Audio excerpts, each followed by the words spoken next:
Hi everyone, welcome back to the channel. I'm off to look Daz. Must look Aidan. Here we are, off to look Daz Sports Edition. Sports is for you. It is all sports channel, nothing else but sport. Yep. Don't forget to subscribe if that's the case, if it is for you. It does help us grow. We're almost at 10,000 subs, Aidan. Yeah, so make sure you don't forget. Yeah. Be much appreciated. Get us over that 10,000 mile marker. Help us out.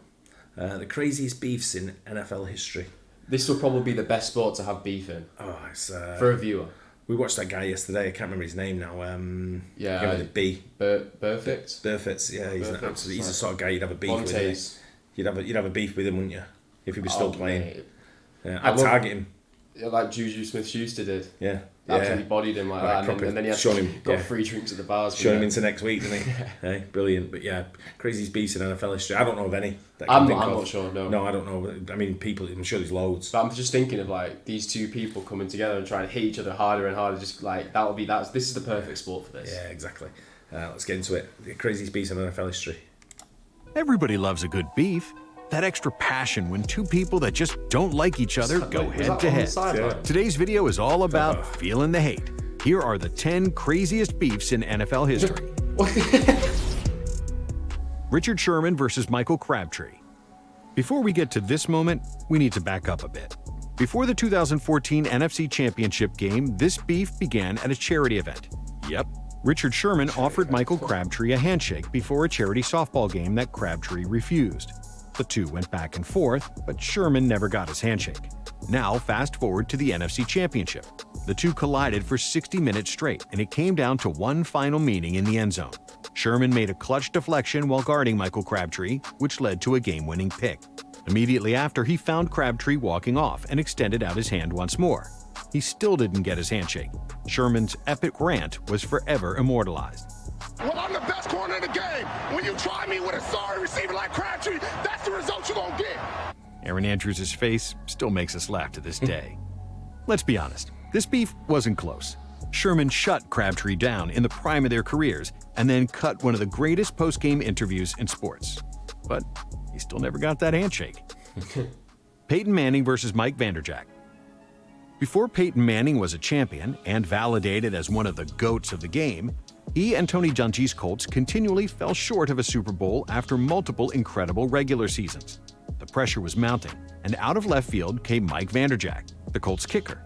Yes, the kicker. He had his own theory why they couldn't win the big one. In fact, he had a list of reasons. Manning doesn't show emotion, Dungy was too nice, he couldn't be a good coach, and finally, they lacked the passion to win. Safe to say his criticisms did not go over smoothly. Peyton Manning was at the Pro Bowl and he didn't hold his tongue. I'm out here in Hawaii throwing passes to Jerry Rice, and y'all want to talk about our idiot kicker who got liquored up and ran his mouth. But the beef didn't end with just those comments. Vanderjagt was a great kicker, one of the most accurate in the league at the time. But when you come for the sheriff, you better not miss. And that's exactly what Vanderjagt did the next year. He didn't. All it took was one critical missed kick, and Peyton Manning made sure he was on the first plane out.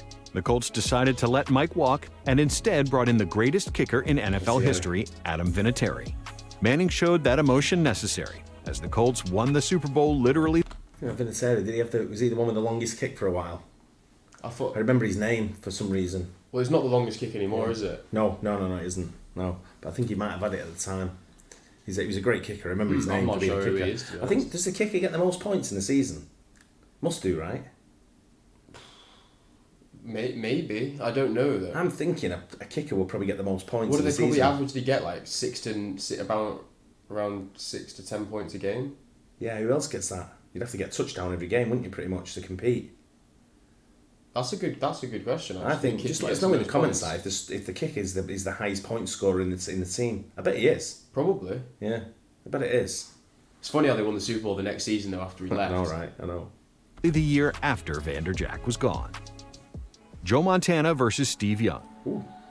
Montana and Young are both the Hall of best. Famers and led the 49ers through their greatest years in franchise history. But between all those glory years is one of the most intense feuds ever. Steve Young arrived in San Francisco in 1987 as a cast-out QB, while Joe Montana had already won 2 championships with the Niners. However, Bill Walsh secretly told Young that he would be their QB in the future. Montana started the entire 1988 season before the playoffs rolled around. The Niners were getting their teeth kicked in by the Vikings when Walsh surprised everybody by benching Montana for Young. This created a firestorm. Walsh even considered trading Montana that offseason, before deciding to intentionally pit the two against each other the next season. After a horrible start where the two QBs alternated, they chose to stick with Montana, who showed why he was the GOAT at the time. 2 Super Bowls later, and not much controversy, Montana was the guy. That is, until 1991. Montana suffered a bad elbow injury that inserted Young as the starter, and he quickly became one of the game's elite. Young won MVP in '92. Finally, the ultimatum? Who was it going to be, Young or Montana? Bill Walsh was no longer the head coach, and the new head coach, George Seifert, wanted Montana. The players were split. Fans had no idea what they wanted. Steve Young just wanted it to end. One of them had to go. Niners fans were completely pissed. Young had just signed a huge deal, and now he was in trade talks. How does a team with 4 Super Bowl wins go through all this? It all came to an end in one swoop. Montana was traded to the Kansas City Chiefs. It was so bad that Niners fans cheered when Montana scored in their reunion game. Wow. Brett Favre versus Aaron Rodgers. Yeah, remember this one. At 35 years old, Brett Favre was the king of Green Bay. He was a 3-time MVP and world champion. Then the Packers drafted his replacement, a 21-year-old Aaron Rodgers. Whatever way the Pack were expecting Favre to react, he didn't. There was no mentorship. It led us to one of the most Brett Favre quotes of all time. My contract doesn't say I have to get Aaron Rodgers ready to play.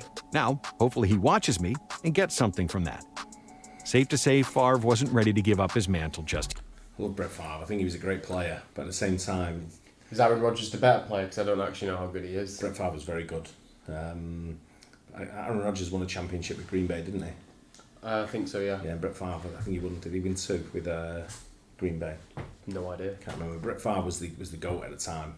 He was like the number 1 quarterback in the league when I used to watch it. Yeah. Don't know. I mean, you had people like Favre. You had Mannings around at the same time, sort of thing, and then obviously Rodgers had come in and took over. Well, Rodgers has been there 10 years, sort of thing. So it's at the Packers, but interesting that he's, like you say, it's a bit of a what's it thing to say though, because if I was like the older sort of like statesman in the team and someone young came in, I'd show them the ropes, wouldn't you?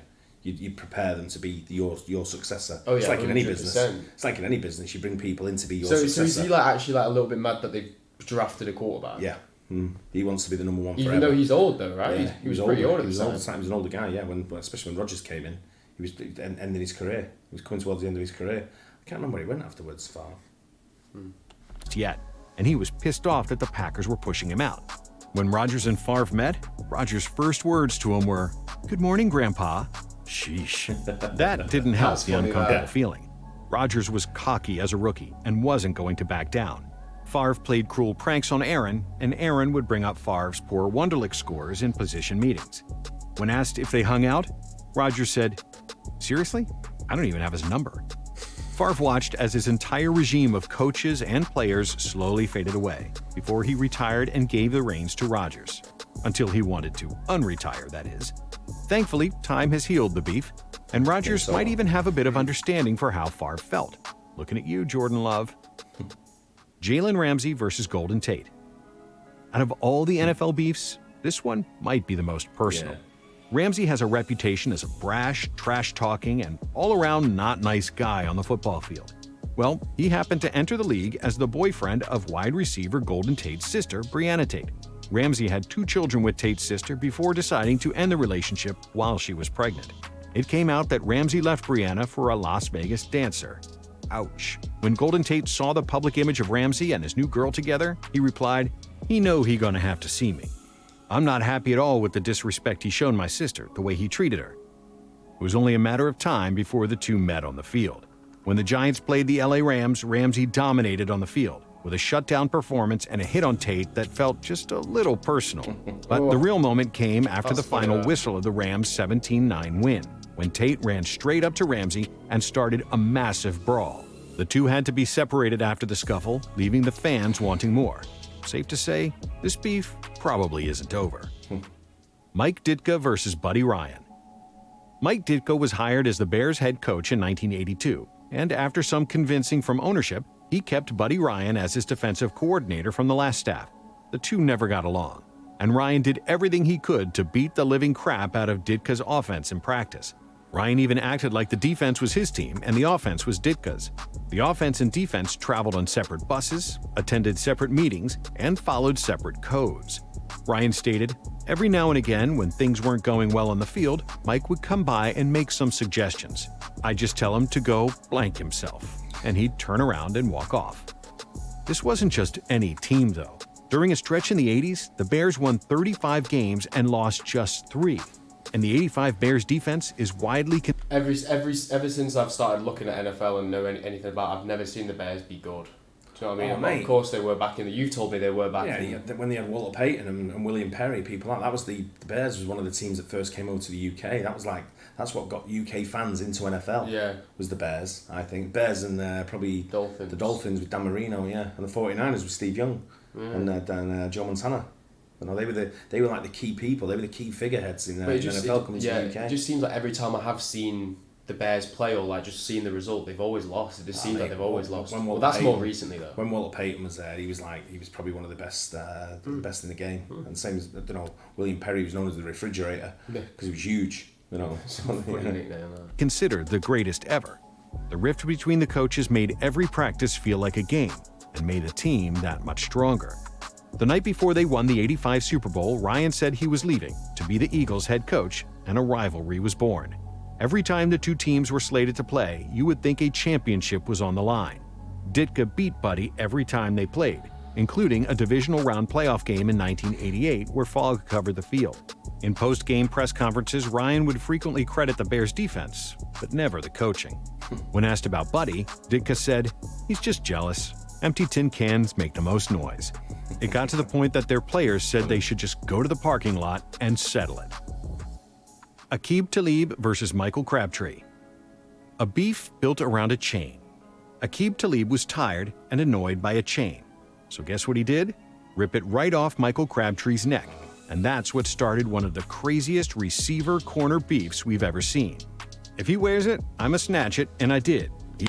Shouldn't be wearing jewellery on the field. Why not? What if it's something you never take off? Don't care. Don't wear it. It's not.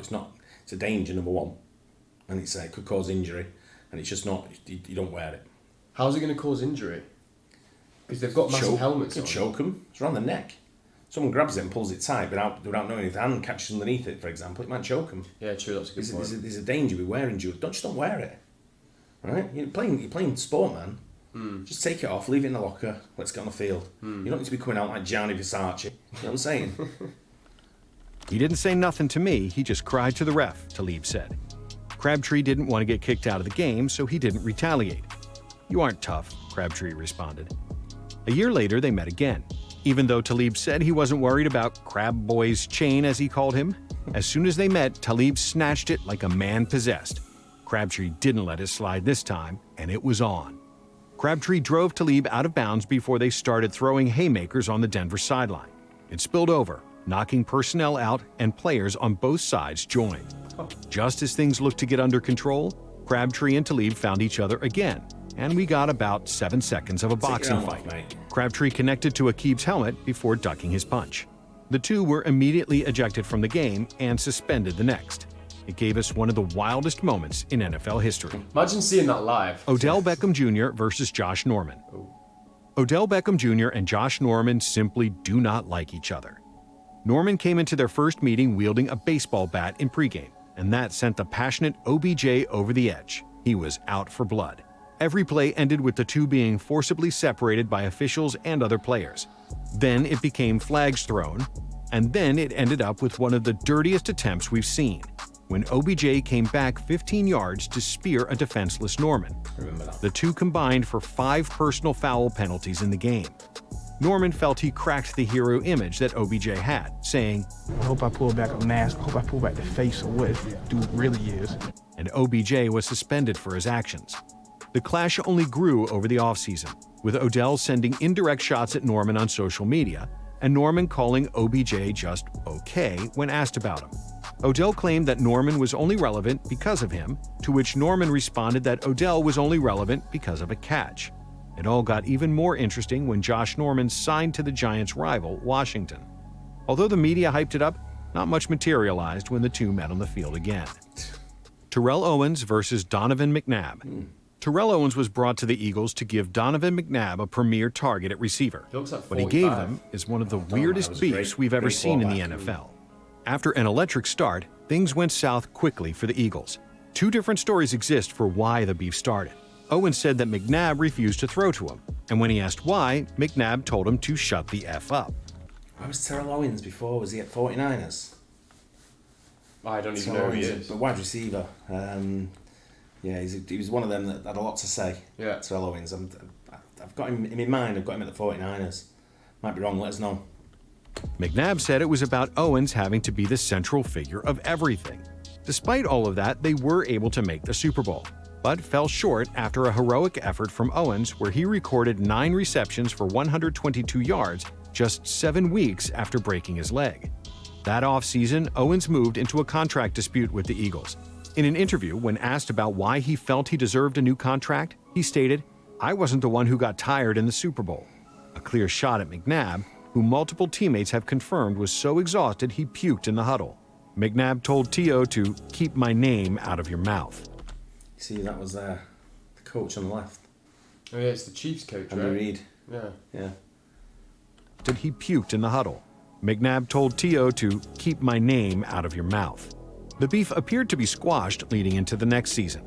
Owens and McNabb were connecting at a prolific rate through the first 7 games. Then, in a somewhat random interview, Terrell Owens expressed how he was upset that the Eagles didn't celebrate his 100th touchdown catch. And when asked if his team would be undefeated if Brett Favre was the quarterback, Owens said, I mean, that's a good assessment. I would agree with that. That interview came out the same week he got into a fight with teammate Hugh Douglas. The Eagles suspended T.O. and demanded he give an apology. Owens decided to leave McNabb out of his list of people he felt he needed to say sorry to. After serving his 4-game suspension, Owens came back, decided to bite his tongue, and apologize to McNabb. Donovan took it as a slap in the face, a disingenuous apology. It was the end of the T.O. era. He was terminated. McNabb did not hold back on T.O. now that he was not part of the team anymore, calling him a locker room cancer. The two, to this day, have never had anything good to say about each other. We'll never talk about their ability on the field, just the fracture they created off the field, and their infamy as one of the craziest beefs in NFL history. Yeah, it's the Eagles are just off the charts, aren't they, with some of these players? You do get a lot of players like that you just like, they could be the best in the world, but you still wouldn't want them on your team if they were like locker room cans there. No, it's like, we don't get. I mean, we're starting to get more and more NFL over here now. It's got a dedicated channel over here for the NFL. It's Sky Sports. They took it on and they've got a dedicated channel for it. And it's good to see. So like, there's a lot of chat going on there. It's good to sort of tune in when there's nothing else on. I put it on and so I see. It's one of them like it's a catch up. Yeah, they have like games on at like 1 a.m. Yeah, that's what time it's going to be here, and there's nothing else on to put on sports channels here, so they put that on. They do, but you've also got they do like talk shows and stuff like where they get ex-players on and stuff like. Some of the players I've never even heard of. Yeah. But it always seems to centre around the players at the moment who are causing the most trouble, the beef players. So it's like Odell Beckham Jr.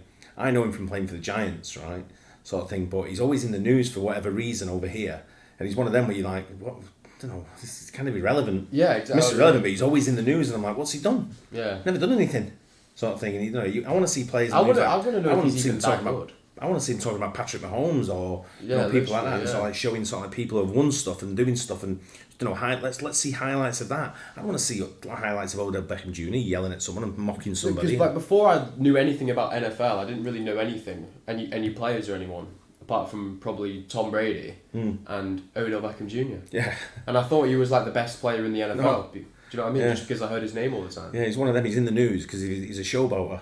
Yeah. So I think he's in the news over here for that. People might tell us different, what he's, but for us, he's like, I'm like, what have you ever done? Yeah. I'd rather see sort of like, going back. You talk about, you want to see stuff going back. Exactly, it's going back, and you want to see things like Lawrence Taylor or whoever it may be, sort of like highlights of that to sort of like educate us on the game. That's new. I wouldn't say it's new over here, but it's a new channel. Sort of thing for a couple of years old, and I want to see sort of like try and educate us on the game of going back 10, 15, 20 years. And bring it into the game, and this is how it all develops, and these are the teams of the 80s, 90s today, sort of thing. Even if you go back to what you're saying, the Chicago Bears, when they were receiving the 70s, 80s sort of thing, But just listening to like Odell Beckham Jr. and stuff like people are, you're like, and? Yeah, that's just what he has to say on social media and stuff like that. Yeah, it's like, it's one of them, and you just sort of like shake your head and go, you end up turning it off because no interest. Yeah. Sort of thing, but he said they've got to get something a bit better on the NFL channels over there, I think. But some good beefs in there though, right? Yeah. It was funny that. Yeah. Hope you guys enjoy. Let us know if you have any beefs that you don't know about. I didn't know they were any like on the same team. I didn't know. It was pretty much all of them. Yeah, they were. Weren't they? Yeah, I didn't know about the one I didn't know about was Steve Young and Joe Montana. Yeah. Didn't know about that one. But again, it might be hyped up for the video. Yeah, don't know whether it was that serious or not. I don't know. Not sure.